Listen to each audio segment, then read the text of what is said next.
Welcome to, dito na kami. Ay, nahulog yung cellphone ko. Na-welcome to ka pa.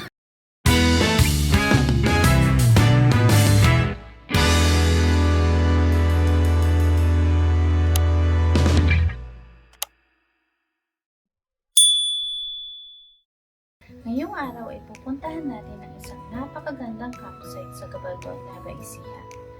Ngayon na lang kami ulit nakapag-camping. Medyo busy sa trabaho, pero kailangan din natin maglaan ng oras para makapag-relax. Makapagpahinga saglit, malayo sa ingay ng syudad. Kaya perfectong nahanap namin campsite. Sigurado, magugustuhan nyo din dito. Hi, good morning! Ngayon lang tayo nag-intro kasi madilim pa kanina. Naka-exit na kami ng Balagtas. So ngayon, papunta kami ng Gabaldon. Yes. Okay, see you later, alligator. Pinawa yung crocodile. Dito na magsisimula ang trail papuntang campsite. Bali, sinundo pala kami ng caretaker sa bayan ng Gabaldon. Mula Palengke kung saan kami sinundo ay mga 10 minutes lang mararating yun na itong bungad ng trail. Dito pa lang excited na kami dahil first time namin mag-trail at medyo off-road ang daan dito. Napakaswerte namin at napakaganda ng panahon sa araw na ito. Kaya naman, maganda ang trail na dinaanan namin at di ganong nahirapan ang sasakyan. Napakaganda ng mga tanawin sa madadaanan ng trail. Kaya di mo mamamalayan na mararating mo na agad ang campsite.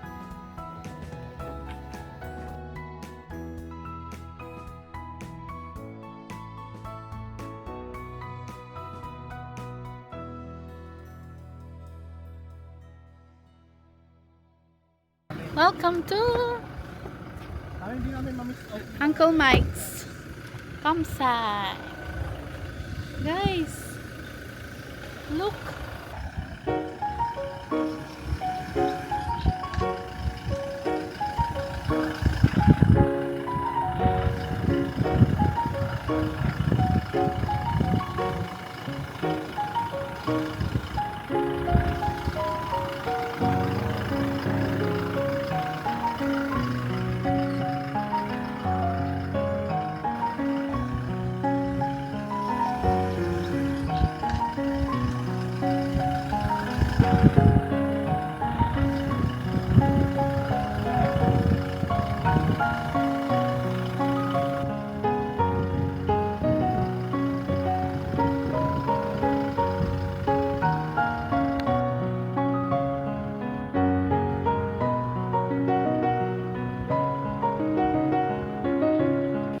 Hi guys. Ang init pala. Dito kami ngayon sa Uncle Mike's. Ito yung aming view overlooking ng Gabaldon tsaka ng mga bundok. Dito may bundok din. Ayan. Kikita nyo ba? Baka init, di ba naglalakad tayo? Tapos ayan, punta tayo ngayon doon sa kanilang CR tour. One group lang guys ang allowed sa Uncle Mike's campsite. So kung kunyari kami dalawa lang kami ni Mr. So isang group na kami. Hindi na sila magpapapasok ng iba pang group.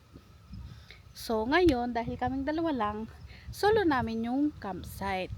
So maganda to para sa mga gusto magbanding talaga na ayaw ng ibang mga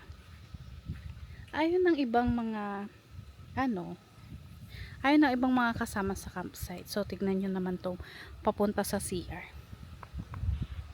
Yan, parang akala mo ay ikakasal tayo. Pero papunta lang naman to sa CR. Nakakaloka. Siguro maganda to pagkagabi. Kasi may mga ilaw yan, oh. Mga ilaw. So, meron din sila ditong swimming pool. As you can see, yan. May swimming pool sila. Pero, kailangan masabihan nyo muna sila. Ahead of time kapag pupunta kayo kung gagamitin nyo yung pool. Para malinisan nila, ayos nila. And dito na yung CR natin. CR. Uncle Mike's campsite. So, meron na din ditong mga sink. So, check natin ang una. Wow. So, this is the CR. May shower. Parang feeling ko same lang siya dun sa isa. Ayan. The mirror. Siyempre. Check natin din tong isang CR. Yan. So, same lang siya. Shower. Ayan. Toilet. Tsaka yung sink. And ayan. Ito. Ang ganda ng view nyo guys pag gumamit kayo nung pool nila. Ayan. Pa-check ko lang. Ayan o. Ito. Ikaw na magbaba dyan. Ako dito.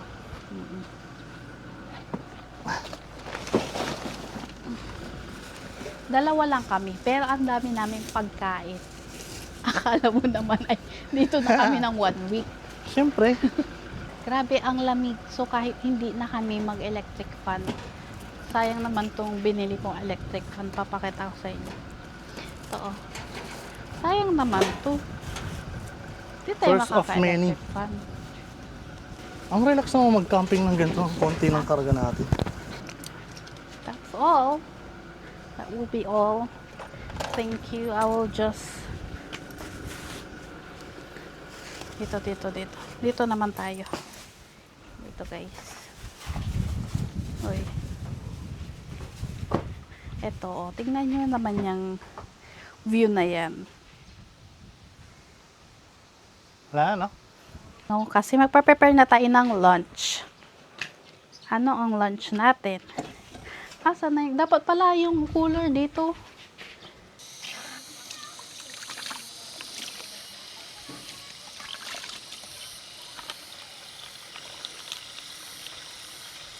Medyo nilulumot na tong mga lutuan natin. Matagal-tagal na din nagamit. Guys, grabe kahit na naririnig pa ba ako? Kahit na sobrang init dito. Grabe naman yung hangin. Kakain na kami. Tignan nyo ang view. Yan, pag nakikita yan, parang stars. Pero hindi. Mga ilaw yan. Charis. Ang ulam namin, ensiladang talong na may mangga at kamatis at sibuyas at red egg. Ano namang pangalan? Siyempre, ang pambansang ulam kapag may outing, liempo. Tsaka ito, buttered veggie. May mangga dyan, tsaka yung natira naming isda kanina. Kakain muna kami. Dinner time! Sa point na ito ay sobra-sobra ang pasasalamat namin sa Panginoon dahil binigyan kami ng magandang panahon papunta dito sa campsite. Masaya kami na kahit sandali nakapagpahinga kami sa aming mga trabaho. Kinalaunan sa lakas ng hangin at medyo may konting pagbabadyaan ng ulan, napagdesisyonan namin na isilong na lang ang aming tent dito sa gazebo. Pagkatapos namin kumain ay nagmuni-muni lang kami saglit at nagpahinga na